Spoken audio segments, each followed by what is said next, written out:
तो good evening all. कल हमने ब्रूनर के मोड ऑफ रिप्रेजेंटेशन पर कुछ चर्चा की थी। अब आज इसी को आगे बढ़ाते हुए हमने जो ये टॉपिक है इसे कंप्लीट करना है। सबसे पहले तो जो हमने कल पढ़ा था उससे संबंधित जो बातें हैं वो हम एक बार रिवाइज कर लेते हैं। देखिए, ब्रूनर ने जो अपना मोड ऑफ रिप्रेजेंटेशन दिया है वो सीखने के जो तरीके हैं उस पर आधारित है कि बच्चा कैसे सीखता है और किस प्रकार से अपने ज्ञान का प्रदर्शन वो फिर करता है। तो तीन प्रमुख इन्होंने मोड बताए थे जिसमें इनएक्टिव मोड है, आइकनिक मोड है एंड सिंबॉलिक मोड है। ये इनएक्टिव मोड क्या होता है, आइकनिक मोड क्या होता है और फिर ये सिंबॉलिक मोड है ये क्या है और इन तीनों में आपस में क्या डिफरेंस है, ये सारी बातें मैं आपसे कर चुका था। इसके बाद इन्होंने भाषा का महत्व भी समझाया था कि सीखने में भाषा का क्या महत्व है। तो language is important for the increased ability to deal with abstract concept. किसी प्रकार के अमूर्त संप्रतियों के साथ डील करने के लिए या को समझने के लिए भाषा अत्यंत अनिवार्य होती है, ऐसा इनका मानना था। ये सारी चर्चा हम कल कर चुके हैं। अगर अभी भी आप लोगों को कोई डाउट होगा तो आप यूट्यूब चैनल से वो वीडियो देख सकते हैं जो कि आपको मैंने शेयर किया हुआ है। स्पाइरल करिकुलम ये कंसेप्ट जो है ब्रूनर द्वारा दिया गया था। तो अगर कभी क्वेश्चन आपसे पूछा जाता है who coined the concept of spiral curriculum या टर्म स्पाइरल करिकुलम, तो इसका आंसर रहेगा जेरोम ब्रूनर। क्या होता है स्पाइरल करिकुलम, तो इसको समझाते हुए ब्रूनर ने क्या कहा है, Bruner explained how this was possible through the concept of spiral curriculum. This involved information being structured so that complex ideas can be taught at a simplified level first and then revisited at more complex level later on. ऐसा पाठ्यक्रम जहां पर कोई भी एक जो जटिल संप्रत्यय होता है, डिफिकल्ट कंसेप्ट होता है या कॉम्प्लेक्स जो आइडिया है, वो एक से अधिक बार रिवाइज हो जाए। जैसा कि आप देखते होंगे जब आप क्लास 6 में फोर्स नामक एक चैप्टर पढ़ते हैं तो उसी का एडवांस फॉर्म पढ़ते हैं आप 7th में, उसका और एडवांस फॉर्म पढ़ते हैं 8th में, देन 9th में। तो इस तरीके से आप एक लॉन्गिट्यूडनल स्पाइरल करिकुलम को फॉलो करते हैं। अगर हम बात करें एक ही क्लास की, तो क्लास के अंदर आप जो भी कंसेप्ट पढ़ते हैं वो इंटर रिलेटेड होता है आपके आने वाले नए कंसेप्ट के साथ।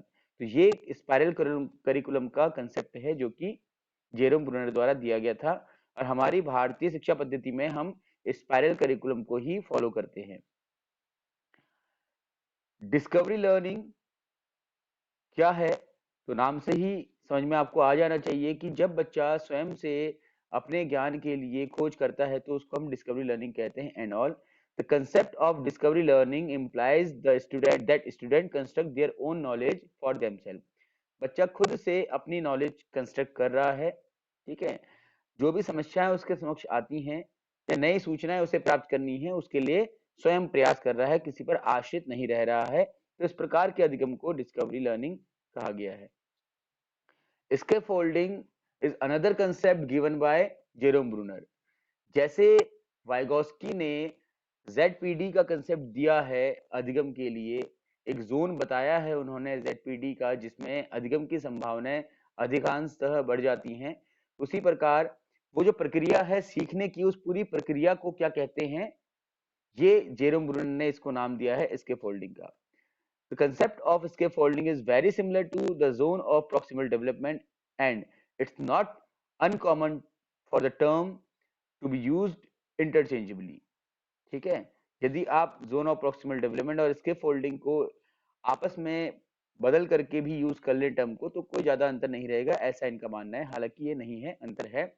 जोन ऑफ प्रॉक्सिमल डेवलपमेंट तो एक स्टेट है, एक अवस्था है, एक वातावरण है जहां पर सीखने की संभावनाएं बढ़ती हैं, जबकि स्केप होल्डिंग एक पूरी प्रक्रिया है। बच्चा जब डांस क्लास में एंटर करता है उसे 1% डांस नहीं आता है, तब से लेकर के जितने भी 1 मंथ 2 मंथ 3 मंथ की प्रैक्टिस के बाद जब बच्चा कोचिंग क्लास कंप्लीट करता है तो उसके बाद बच्चे के व्यवहार में काफी परिवर्तन आ जाता है। वो सारी प्रक्रिया जो है वो स्केप फोल्डिंग की है, जहां पर एक इंस्ट्रक्टर एक उचित वातावरण में बच्चे का प्रशिक्षण करता है। ठीक है, जैसे आप अगर कार सीखना चाह रहे हैं एक ड्राइविंग स्कूल में, तो जो भी प्रक्रिया रहेगी, फर्स्ट डे आपको सारा कंट्रोल जो ट्रेनर होता है उसके पास होता है, तब से लेकर के अंतिम दिन जब सारा कंट्रोल आपके पास रहेगा, आप स्वयं गाड़ी चला रहे होंगे, तब तक की जो प्रक्रिया है, सारी गतिविधियां जो आपने की हैं, वो सब स्केप फोल्डिंग के अंतर्गत आती हैं। Scaffolding involve helpful structured interaction between an adult and a child। Adult कौन होगा यहाँ पर? मोर नॉलेजेबल अदर, जिसको उस विषय में आपसे अधिक ज्ञान हो, ठीक है। और चाइल्ड कौन है? जो सीखने वाला है। तो अगर हम कहें कि interaction between MKO and a learner, तो ये कहीं गलत नहीं होगा।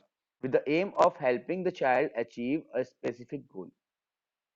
तो अधिगम में सहायता करने के लिए उद्देश्यपूर्ण तरीके से सहयोग द्वारा जो प्रक्रिया एक चलती है, जिसके माध्यम से अधिगम पूर्ण हो पाता है, उसको ही स्कैफोल्डिंग कहा जाता है। The purpose of the support is to allow the child to achieve higher level of development by simplifying the task और idea, motivating and encouraging the child, highlighting important task elements or error, and giving models that can be imitated।